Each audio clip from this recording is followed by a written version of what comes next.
Hello to all. एक बार फिर से स्वागत है आपका हमारे इस चैनल किताब वाली दोस्ती में।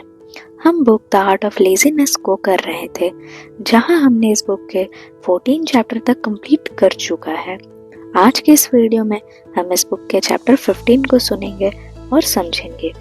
दोस्तों, आपसे आग्रह है कि आप सब इस ऑडियो बुक को सुनने के बाद हमारे चैनल को सब्सक्राइब करें और लाइक करें और कमेंट करके ज़रूर बताएं कि आपको इस ऑडियो बुक के बाद कौन से बुक का ऑडियो बुक सुनना है। आपका एक लाइक और सब्सक्राइब हमारे उम्मीदों को बढ़ाता है। आइए शुरू करते हैं चैप्टर 15 को। हर बार की तरह हम इस चैप्टर की शुरुआत करेंगे एक सुंदर से कोट्स के साथ। If you want to do a few small things right, do them yourself. Learn to delegate if you want to do great things and make a big impact. इस चैप्टर की शुरुआत में लेखक हमें बताते हैं कि जीवन में सभी कार्य आपको खुद से करने की ज़रूरत नहीं है।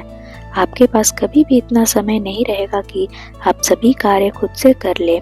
लेखक कहते हैं कि हमें अपने कार्यों को पूरा करने के लिए दूसरों की भी मदद लेनी चाहिए। आगे लेखक बताते हैं कि कोई भी टास्क जिसको करने की ज़रूरत है और आपके पास टाइम नहीं है, वो लो वैल्यू टास्क, जिसका मतलब ये है कि यदि आप वो काम को नहीं करोगे तो किसी दूसरों को आप हायर कर लो और उसे वो लो वैल्यू वाले टास्क को कराओ और आपको जो इम्पोर्टेंट टास्क है उसको करने पे फोकस करो।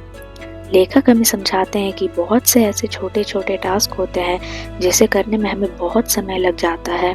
वैसे कार्यों के लिए हम डेलीगेट को काम दे सकते हैं और जो समय हमारे पास बचा है उस समय को हम यूज़ कर उस काम को कर सकते हैं जो काम हम करना चाहते हैं। लेखक हमें कहते हैं कि एक लिस्ट बनाओ जिसमें आपके जितने भी छोटे छोटे नॉन इम्पॉर्टेंट टास्क हैं जो आपको डेली करने होते हैं, देखो कि उसको करने में कितना समय लगता है और अगर आप वो दूसरों से कराओगे तो कितना खर्च होगा। ये सब देखने के बाद आप अपने काम को डेलीगेट करो। लेखक कहते हैं आप अपने काम को आउटसोर्स्ड कर सकते हो और फिर आपके पास जो समय बचेगा उससे आप अपना इम्पोर्टेंट कार्य करो। अंत में लेखक ये समझाते हैं कि अपने काम को लेकर कभी घमंड मत करना कि आपका काम ही सबसे बेस्ट है और आप ही बेस्ट। आपके जैसे और आपसे बेहतर काम वाले इस दुनिया में भरे पड़े हैं। सो आप अपने काम से संतुष्ट रहें और खुशी के साथ अपना जीवन जिए। इसी के साथ ये चैप्टर भी यहीं समाप्त होता है। ये चैप्टर थोड़ा छोटा था, लेकिन इसके अंदर का बात अगर हम अपने जीवन में उतार लेते हैं तो हमें कामयाबी पाने से कोई नहीं रोक सकता। हम सबसे एक कदम आगे रहेंगे। धन्यवाद हमारे साथ बने रहने के लिए। मिलते हैं नए वीडियो में नए चैप्टर के साथ।